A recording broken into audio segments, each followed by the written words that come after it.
भले आप माफ कीजिए ब्रिटेन को, भले आप माफ कीजिए अमेरिका को, लेकिन भूलिए नहीं कि इन्होंने क्या किया था। You can forgive but never forget. Syria दिख रहा है? सोचिए हम कहां जन्म लेंगे इसका चुनने का अधिकार हमें नहीं होता है। यह हमारी खुशनसीबी थी जो हम हिंदुस्तान में जन्म लिए। जब हम पूजा पाठ भी करते हैं तो विश्व का कल्याण हो कहते हैं, ये नहीं कहते भारत का कल्याण हो। समझ आ गया कि नहीं? विश्व का सर्व संतु सुखिना सर्व संतु निरामया सर्व भद्राणु पश्यन्तु मां कश्चित् दुर्भाग भवेत्। समझ में आ गया कि नहीं आ गया? हमारे ताज होटल में हुआ था, पूरे देश का खून खोल गया था। ये भी तो कहीं के लोग हैं। अरे हम लोगों को तो सीरिया से पेट्रोल मिल रहा था, हमारा अपना स्वार्थ है सीरिया से। हमारे वहां लोग जाके काम करते थे, हम कितनों को रोजगार दे सकते हैं? 140 करोड़ को तो पॉसिबल ही नहीं है।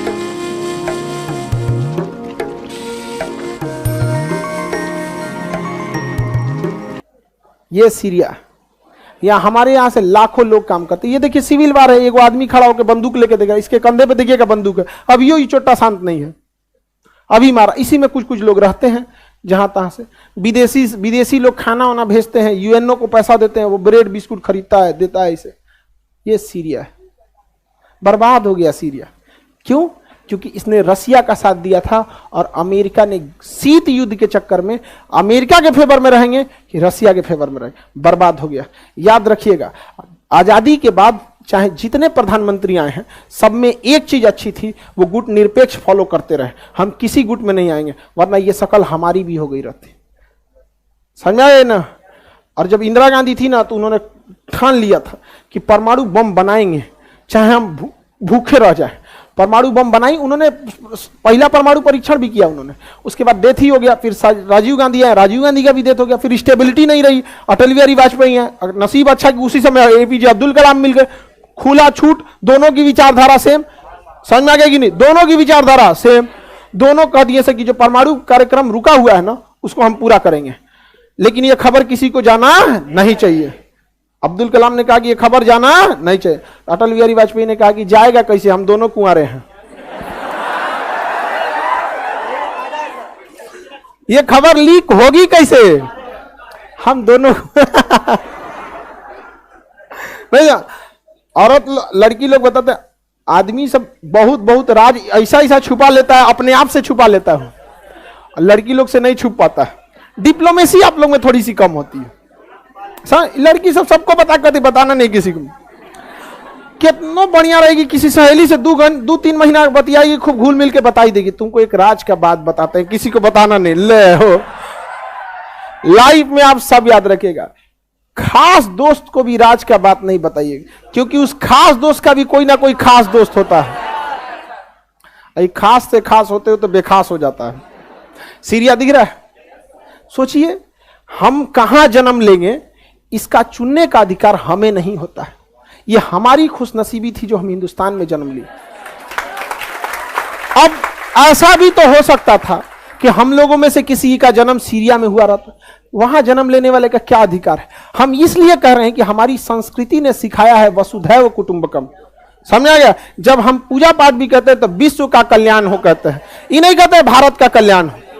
समझ आ गया कि नहीं? विश्व का सर्व संतु सुखिना सर्व संतु निरामया सर्व भद्राणु पश्यन्तु मां कश्चित् दुर्भाग भवेत्। समझ में आ गया कि नहीं आ गया?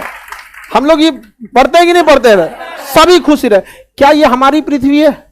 तबाह कर दिया। क्यों? अमेरिका और रूस। आज हमसे कहते हैं कि सर आप ऐसे, हमसे कई लोग सर आप अमेरिका से ऐसे काहे बोलते? हम कहे कि देखिए, एक बंदूक में इतनी ताकत है कि एक आदमी की जान ले सकती है। समझ में आ गया कि नहीं? लेकिन विचारधारा ऐसा है कि सबका जान ले सकता है। तो हम अकेले कितने से लड़ेंगे? लेकिन हम हिंदुस्तान के सारे लोगों को यह बता के रहेंगे, भले आप माफ कीजिए ब्रिटेन को, भले आप माफ कीजिए अमेरिका को, लेकिन भूलिए नहीं कि इन्होंने क्या किया था। समझ में आ गया? You can forgive but never forget. माफ कर दीजिए, भूलिए नहीं हमारे साथ। ये दृश्य याद रहेगा तो आपको धन्यवाद कहेंगे 16 लाख फौजियों को जो अब तक बर्फ में शायद धंस गए होंगे या झुलस गए होंगे अभी थार के मरुस्थल में। आपको यहाँ एसी या पंखा में गर्मी लग रहा है, वरना ये तबाही हमारी हो जाती है। यहाँ पर ये सीरिया है, यहाँ पर सोचिए, यहाँ पे। और ये लोग व्हाट हैपेंड, आतंकवादी, व्हाट इज दिस? हमारे ताज होटल में हुआ था, पूरे देश का खून खोल गया था। ये भी तो कहीं के लोग हैं। अरे हम लोगों को तो सीरिया से पेट्रोल मिल रहा था, हमारा अपना स्वार्थ है सीरिया से, हमारे वहां लोग जाके काम करते थे, हम कितनों को रोजगार दे सकते हैं, 140 करोड़ को तो पॉसिबल ही नहीं है। ईरान में भी काम कर रहे हैं, सऊदी में भी काम कर रहे हैं, सोच रहा यही हाल हो जाएगा तो सब लोग वापस आएंगे। अभी आए कि नहीं आए, यमन से आएगी नहीं आए? अरे हमारा कोई रिश्तेदारी नहीं है, लेकिन हाँ हमारा देश के लिए गड़बड़ है। अच्छा वो उसको मार सकता है, कल हमको क्यों नहीं मारेगा? कोई क्या कह रहे, अब आया था 7वां बेड़ा लेके मारने के लिए, 1971 में आया था, सोच रहा मारने के लिए 7वां बेड़ा, अब लाओ ना 7वां बेड़ा मारे खाती यहां पे। ये बताइए, तबाह कर दिया इसका देश यहां, दमिश्कस राजधानी। अभी तो ये सबसे नॉर्मल फोटो है, सबसे नॉर्मल है। और सोच रहा हम लोग जो है, मतलब एगो तो आदमी फेमस होखला के बाद एगो दिक्कत ये होता है कि 4 जगह से नसीहत आने लगता है। हमारा बहुत लोग बोलने लगता है, खान सर आपकी वीडियो को बाहर भी लोग देखते हैं, ऐसा मत बोला कीजिए। हम उनको कहे आपको क्या लगता है, बोलने के पहले हम ये नहीं सोचते नहीं देखे, हम बोलते ही है कि देख ले। होता है कि यार बिहारी सबका दिमाग पता नहीं कैसा होता है, हमारा दिमाग कैसा होता है, जैसा होता है वैसा ही होता है। हम लोग ढाप टोप के नहीं, दोस्ती है तो है, दुश्मनी है तो है, नहीं समझे? बात करते हैं यार, ढाप के बतियाइए यहां पे। आगे बढ़े। सीरिया तबाह हो गया। अब सीरिया में था क्या, बेसिकली इसकी गलती देखिए सीरिया की, आप लोग को समझ में आता है जी सब? हाँ, हम और पापा कभी कभी डिस्कस करते रहते हैं लोग इस सब चीज में। जब हम लोग इंटर मैट्रिक में थे तो मम्मी जब गुस्सियाएंगी तो कहेंगे कुछ दुनिया के ठेका ये दोनों ले ले बड़ा लोग। का सीरिया में भइल, का इराक में, नहीं लोग के ढेर चिंता भाई हम। उन लोग को ज्यादा समझ में नहीं आएगा, यहाँ पे उनको बस सीरियल लगा दीजिए, एगो महिला रोएगी तुमने गलत किया, समझ में आ गया? सीरियल में क्या, एगो एकदम सीधा रहेगी, एगो एकदम चंट रहेगी, एगो सीधा रहेगी खाना बनाएगी, एगो में नमक मिला लेगी।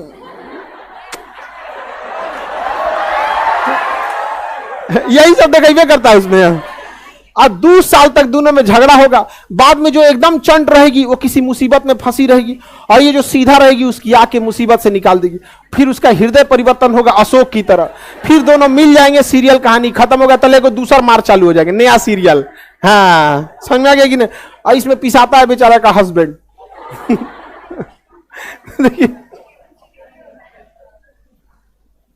ये सीरिया है, ये इराक के किसके फेवर में? अमेरिका चाहता था कि भाई जो लोकेशन तुर्की का है वही लोकेशन सीरिया का है, यहां से कैसे भी करके किसे भगाया जाए, रूस को। किसे भगाया जाए? रूस को। अब अमेरिका क्या करे? तो सीरिया में जो शासक था वो तानाशाह था। तानाशाह का मतलब समझते हैं? चुनाव नहीं होता है, अपने कब्जा लिया। तो यहां पे असद की सरकार थी, किसकी? बशर अल असद की, बशर अल असद। तो यहां का तानाशाह कौन था? असद। हाँ असद। अब समझिए, ए लिख देते हैं असद, तो यहां सत्ता कौन था? असद। यहां पर कुछ लोग असद से नाराज थे, पश्चिमी देशों ने उन्हें हथियार थमा दिया, अब वो हो गए विद्रोही। विद्रोहियों को हथियार प्रोवाइड कराया गया और कहा गया मारो असद को, और अमेरिका भी विद्रोहियों की ओर से मारो असद को। अब असद क्या कर रहा है? वो मार रहा है किसको? विद्रोही को। अभी बताइए विद्रोही के साथ कौन है? अमेरिका। कौन है? अमेरिका। विद्रोहियों के साथ अमेरिका, और असद के साथ रसिया। असद के साथ रसिया। रसिया मार रहा है विद्रोही को, लेकिन रसिया यूएसए को नहीं मार रहा। यूएसए मार रहा है असद को, लेकिन रसिया को नहीं मार। विद्रोही मार रहा, असद मार रहा है विद्रोही को, और असद मार रहा है अमेरिका को। विद्रोही मार रहा है असद को, अब विद्रोही मार रहा है रसिया को। खिचड़ी बना दिया। समझ में आ गया कि नहीं आ गया? इसी में आ गए सब कुर्द। कौन आ गए सब? कुर्द। कहा कि तुम लोग मार करो, हम अपना कुर्दिस्तान अलग लेंगे। अब वो मार रहा है कुर्द, असद को भी, विद्रोही को भी, रसिया को भी, अमेरिका को। कहा हमारा हो गया, यहाँ पे कुर्द मार रहा है। अब बाकी मिलकर कुर्द को मार रहे हैं, तुम कहां से आए भैया? तब उसमें आ गए सब आईएसआईएस कर रहा है, ना अमेरिका, ना रसिया, ना विद्रोही, ना कुर्द, ना असद, हम। अब आईएसआईएस मार रहा है असद को, आईएसआईएस मार रहा है अमेरिका को, आईएसआईएस मार रहा है रूस को, आईएसआईएस मार रहा है कुर्द को, आईएसआईएस मार रहा है विद्रोही को। अब बगल में विद्रोही भी मार रहा है आईएसआईएस को, रूस भी मार रहा है आईएसआईएस को, कुर्द भी मार रहा है आईएसआईएस को, अमेरिका भी मार रहा है आईएसआईएस को, और असद की सेना मार रही है आईएसआईएस को। इधर कुर्द मार रहा है आईएसआईएस को, कुर्द मार रहा है यूएस को, कुर्द मार रहा है अमेरिका को, आइए मार रहा है उसको। यहां पर सड़क पे निकलिए, तातर मार हो रहा है, पता नहीं चल रहा है कौन किसको मारा यहां पर। समझ में आ गया कि नहीं आ गया? रद्द कर दिया सब ससुराल सीरिया को। हम लोग वहां से निपट लिए, हमारे कर्मचारी, वहां से पेट्रोलियम सस्ता मिलता था, और बेचारा सीरिया का तो हालत ये हो गया। आपको क्या लग रहा है कौन ये को मारा है इसको? सब मिल के तबाह कर दिया सब। दमिश्कस इसकी राजधानी थी। अपोलो एपेलो इसका बहुत अच्छा शहर था, पुराना था अपोलो। समझ में गया? एपिगो बहुत पुराना शहर था, सब तबाह कर दिया। किसका? सीरिया का। राजधानी दमिश्कस। असद की सेना रही, विद्रोही उतार दिया यहां पे। समझ में आ गया कि नहीं? अमेरिका किस तरह से यूएस वाले चलते हैं सर, समझ में आ गया? अभी सब मिले हैं, सब ईरान को पीछे पड़े हैं सर। अच्छा, अब ये सब पैसा कहां से कमाएंगे? तो असद भी पेट्रोल निकाल के बेच रहा है, कुर्द भी पेट्रोल निकाल के बेच रहे हैं, विद्रोही भी पेट्रोल निकाल के बेच रहे हैं सीरिया से। सस्ता पेट्रोल अमेरिका खरीद ले रहा है। समझ में आ गया कि नहीं आ गया? सस्ता वहीं से खरीद ले रहा है। समझ में आ गया कि नहीं? अरे रद्द हो गया है भाई पूरी तरह से सीरिया। अब बताइए सीरिया में कौन किसको मार रहा है? अमेरिका और रूस आपस में नहीं मार रहे हैं, बाकी सबको मार रहे हैं, सबको मार रहे हैं। समझ में आ गया? इसी बीच में सीरिया जो था, इस सीरिया उड़ रहा था। सीरिया का एक एयरपोर्ट था, दमिश्कस एयरपोर्ट। सीरिया का एयरपोर्ट कौन था? दमिश्कस एयरपोर्ट। सीरिया में इजराइल उठा तो बम मार के एयरपोर्ट में उड़ा दिया। कहा कि तुम लोग नौटंकी करते हो। क्यों? क्योंकि ईरान जो था इसी एयरपोर्ट पर आता था, सीरिया के लोगों को पैसा और हथियार, ऐसा इजराइल का कहना है कि प्रोवाइड कराता था। इजराइल उठा के मार दिया, एयरपोर्ट उड़ गया। इनका ना माई बाप कोई है ये नहीं है, मार के चल गया, एयरपोर्ट उड़ गया। एयरपोर्ट मार के उड़ा दिया, सब उड़ गया। किसका एयरपोर्ट? सीरिया एयरपोर्टों नहीं है, दमिश्कस एयरपोर्ट। ईरान कह रहा अब हम कैसे जाएंगे? हेल के जाएंगे।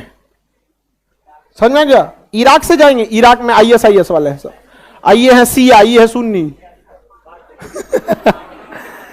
अंग्रेज सबसे नहीं उलझ पाएंगे। आज मुसलमान लोग से कह दीजिएगा शिया सुन्नी का मैटर सुलझा लीजिए, तो अंग्रेज वैसे ही उलझा के गए हैं जैसे भारत पाकिस्तान को उलझा के गए हैं, वैसे ही शिया। अच्छा, इन लोग को लगता है कि इन लोग की देन है। अरे भाई, देन किसकी है? अमेरिका। आज कोई सुलझा ले, आप में से बहुत सारे मुस्लिम लोग होंगे, है कि नहीं? आप लोग में बहुत सारे होंगे। आपको क्या लगता है ये सुलटने वाला मैटर है? इंडिया पाकिस्तान की तरह हो जाएगा? बहुत गंभीर मामला है। वो अलग बात है कि यहाँ के लोग थोड़ा सा लोग छुपा उपा के चलते हैं कि कोई हंसेगा, अरे भाई साहब ये सब एकनी में कौन होता है भाई यहाँ पे।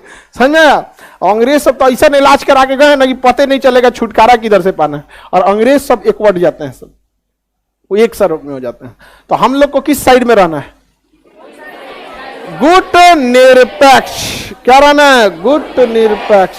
समझ में आ गया? किसी के साथ नहीं। हमारे पास मिसाइल है, परमाणु बम है, हम रूस से भी हथियार खरीदेंगे, अमेरिका से भी खरीदेंगे, फ्रांस से भी खरीदेंगे, सबसे खरीदेंगे।